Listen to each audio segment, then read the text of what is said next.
Salam sejahtera untuk kita semua.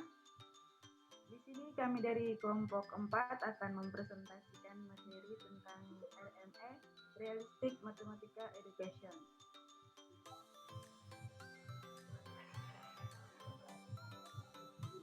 Sebelum lanjut ke materi, ada baiknya saya akan memperkenalkan anggota kelompok. Yang pertama ada Angela Merici Olivia Putri dengan NIM 21067 sebagai pemateri pertama. Yang kedua ada Leo Kumara Dihian Wasawisista dengan NIM 21003 sebagai pemateri kedua. Dan saya sendiri Liliosa Karmelita Dakunya dengan NIM 21081 sebagai moderator.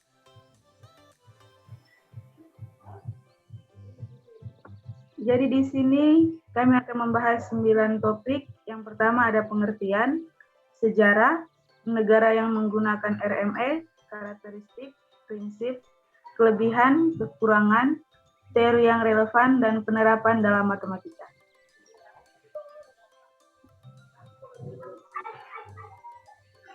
Pengertian.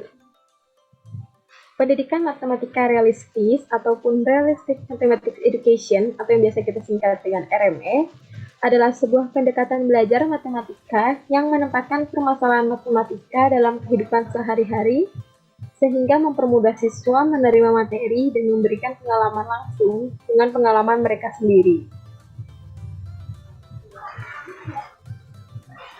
Lalu ada sejarah munculnya RME.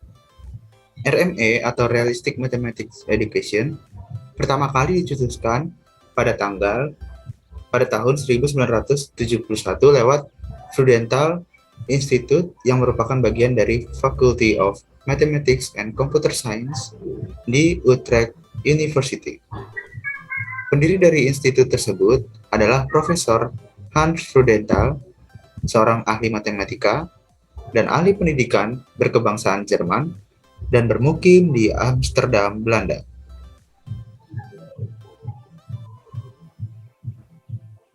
Prudential menyatakan bahwa matematika adalah human activity atau aktivitas manusia.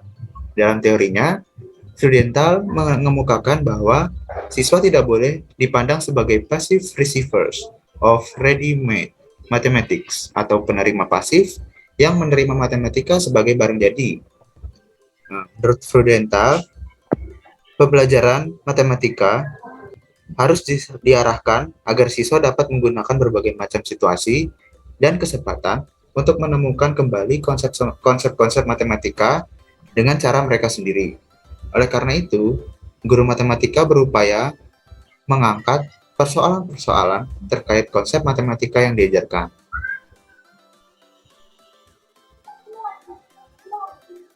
Negara-negara yang menggunakan RME.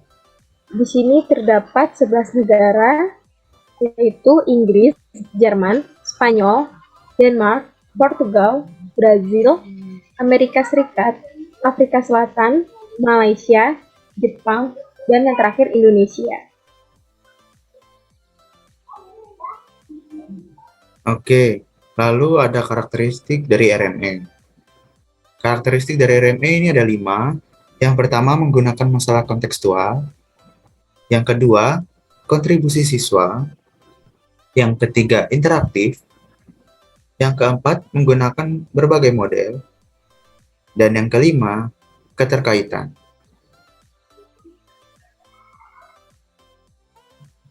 Pertama, kita akan membahas mengenai menggunakan masalah kontekstual. Pembelajaran matematika diawali dengan masalah kontekstual. Masalah kontekstual yang diangkat sebagai topik awal pembelajaran harus merupakan masalah sederhana yang dikenali oleh para siswa. Beberapa fungsi masalah kontekstual dalam pembelajaran matematika. Yang pertama, untuk membantu siswa menggunakan konsep matematika. Yang kedua, untuk membentuk model dasar matematika dalam mendukung pola pikir siswa bermatematika.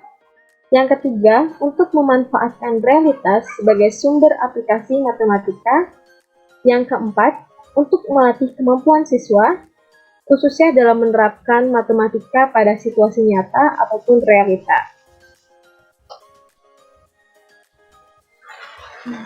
Oke, lalu yang kedua ada interaktif. Interaksi antara siswa dengan guru merupakan hal yang mendasar dalam RME. Bentuk-bentuk interaksi seperti negosiasi, penjelasan, pembenaran, persetujuan, pertanyaan atau refleksi untuk mencapai bentuk pengetahuan matematika formal dari bentuk pengetahuan matematika informal yang ditemukan oleh para siswa. Lalu yang ketiga ada keterkaitan. Nah, struktur dan konsep matematika itu saling berkaitan. Biasanya pembahasan suatu topik harus dieksplorasi untuk mendukung terjadinya proses pembelajaran yang lebih bermakna.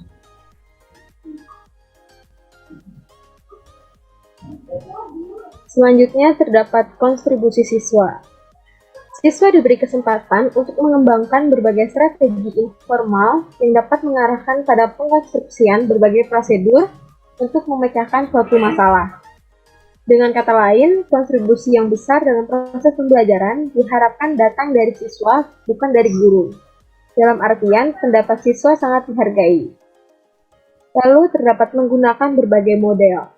Istilah model berkaitan dengan model matematika yang dibangun sendiri oleh siswa dalam mengaktualisasikan masalah kontekstual dalam bahasa matematika, yang merupakan jembatan bagi siswa untuk membuat sendiri model dari situasi nyata ke situasi abstrak atau dari situasi formal ke situasi informal.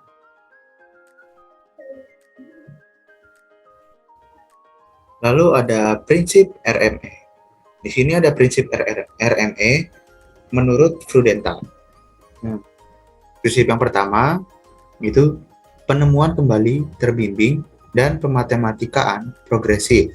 Nah, menemukan kembali konsep prinsip sifat dan rumus, sehingga prinsip ini mengacu pada pandangan konstruktivisme yang menyatakan bahwa pengetahuan itu tidak dapat ditransfer atau diajarkan melalui pengetahuan atau pemberitahuan dari guru, melainkan siswa itu sendiri. Yang kedua, ada didaktikal fenomenologi. Nah, ini suatu gagasan fenomena pembelajaran yang menghendaki bahwa dalam menentukan masalah konseptual dapat menggunakan pendekatan RME. Nah, prinsip ini menekankan pada pentingnya masalah kontekstual untuk memperkenalkan topik matematika pada siswa. Dan prinsip yang ketiga adalah self-developed models. Dalam pemecahan kontekstual, siswa diberi kebebasan untuk menemukan sendiri model matematika terkait dengan masalah kontekstual yang dipecahkan.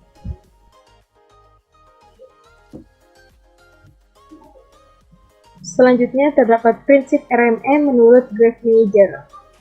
Pertama, penemuan kembali secara terbimbing. Melalui topik-topik matematika yang disajikan, siswa diberi kesempatan untuk mengalami proses yang sama dengan proses yang dilalui oleh para pakar matematika ketika menemukan konsep-konsep matematika. Yang kedua, terdapat fenomena didaktik, di mana topik-topik matematika yang diajarkan mesti berkaitan dengan fenomena sehari-hari. Dan yang ketiga, terdapat pemodelan. Melalui pembelajaran dengan pendekatan matematika realistik, siswa mengembangkan model mereka sendiri ketika memecahkan masalah matematika.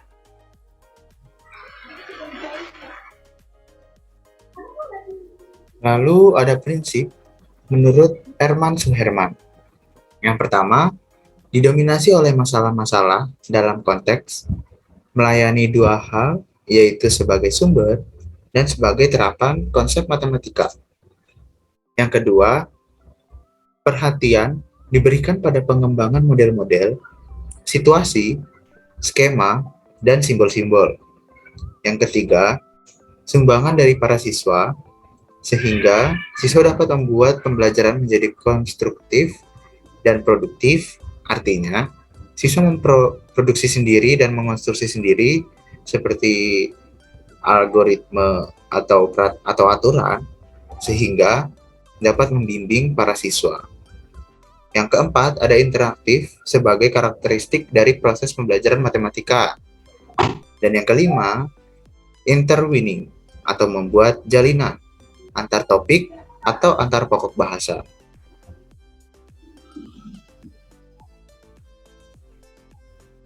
Kelebihan dari RME. Yang pertama, memberikan pengertian yang jelas kepada siswa mengenai cara penyelesaian suatu soal atau masalah yang tidak harus tunggal dan tidak harus sama antara yang satu dengan yang lain. Yang kedua, memberikan pengertian yang jelas kepada siswa bahwa matematika adalah suatu bidang kajian yang dikonstruksi dan dikembangkan sendiri oleh para siswa, tidak hanya oleh mereka yang disebut pakar dalam bidang tersebut. Lalu yang ketiga, terdapat memberikan pengertian kepada siswa bahwa dalam mempelajari matematika, proses pembelajaran merupakan sesuatu yang utama dan orang harus menjalani proses itu dan berusaha untuk menemukan sendiri konsep matematika dengan pihak lain yang lebih mengetahui. Yang keempat, memberikan pengertian yang jelas kepada siswa tentang kehidupan sehari-hari dan kegunaan pada umumnya manusia. Oke, lalu ada kekurangan dari RME. Yang pertama, tidak mudah bagi guru untuk memberi bantuan kepada siswa agar dapat melakukan penemuan kembali konsep-konsep atau prinsip-prinsip matematika yang dipelajari. Yang kedua, tidak mudah untuk mengubah pandangan yang mendasar tentang berbagai hal, misalkan mengenai siswa, guru, dan peranan sosial, atau masalah kontekstual, sedangkan perubahan itu merupakan syarat untuk dapat diterapkan pada RME.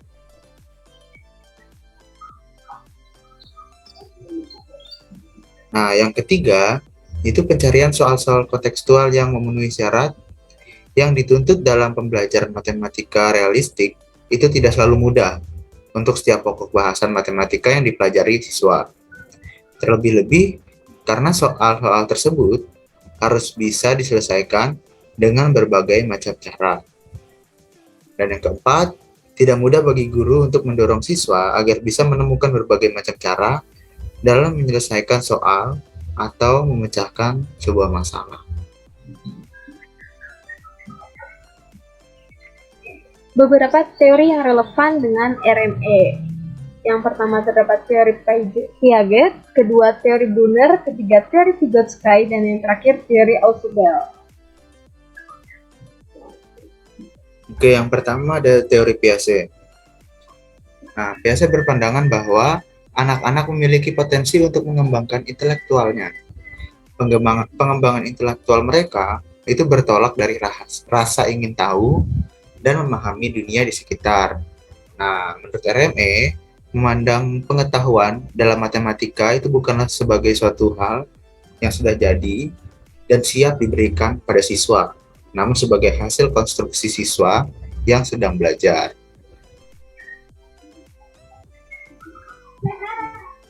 Yang kedua, terdapat teori Vygotsky. Vygotsky berpendapat bahwa proses pembentukan dan pengembangan pengetahuan anak tidak terlepas dari faktor interaksi sosialnya.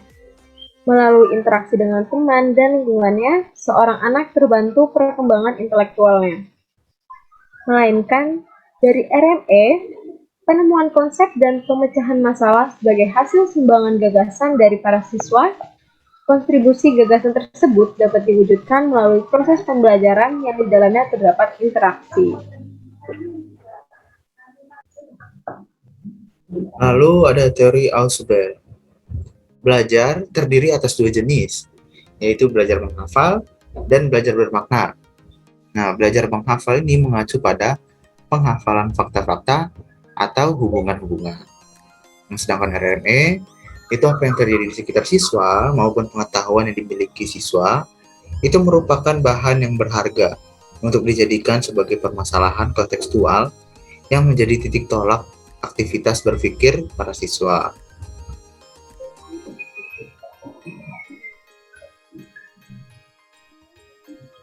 Selanjutnya terdapat teori Brunner.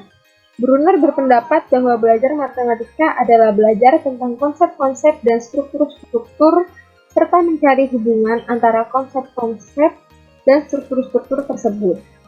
Pemahaman atas suatu konsep beserta strukturnya menjadikan materi itu lebih mudah diingat dan dapat dipahami lebih komprehensif. Sedangkan dari teori RME, salah satu prinsip RME, struktur dan konsep matematika saling terkait.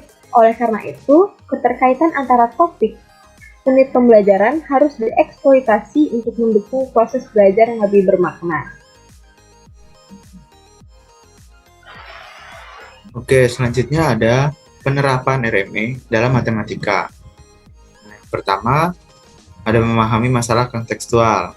Nah, di sini guru memberikan masalah kontekstual pada siswa, dan siswa diminta untuk memahami masalah tersebut.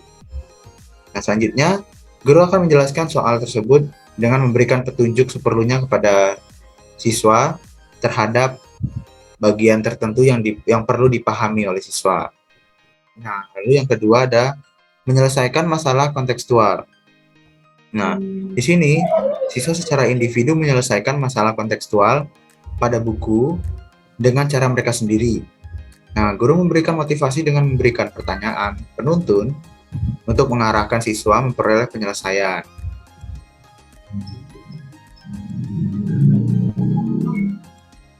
Selanjutnya terdapat membandingkan dan mendiskusikan hasil jawaban. Siswa diminta untuk membandingkan dan mendiskusikan jawaban mereka dalam kelompok kecil. Setelah itu, hasil dari diskusi dibandingkan pada diskusi kelas yang dipandu oleh guru. Dan yang terakhir, terdapat menarik kesimpulan.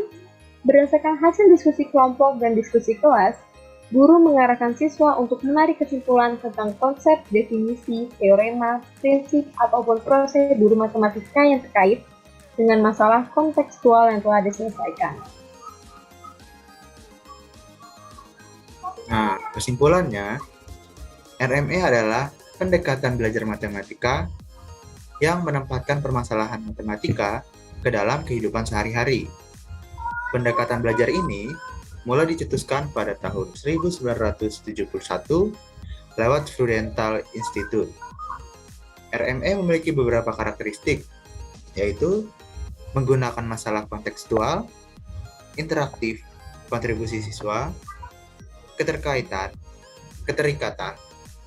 dan menggunakan banyak metode. Pada pembelajaran matematika, RME dapat direalisasikan dengan menggunakan atau membuat pembelajaran yang merujuk pada pemahaman atau memahami dan menyelesaikan masalah kontekstual. Lalu membandingkan dan mendiskusikan hasil jawaban, serta menarik kesimpulan.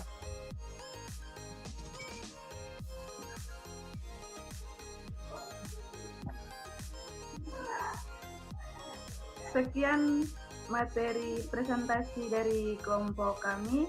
Jika dari teman-teman ada yang masih bingung dan ingin mengajukan pertanyaan, silakan menyampaikan.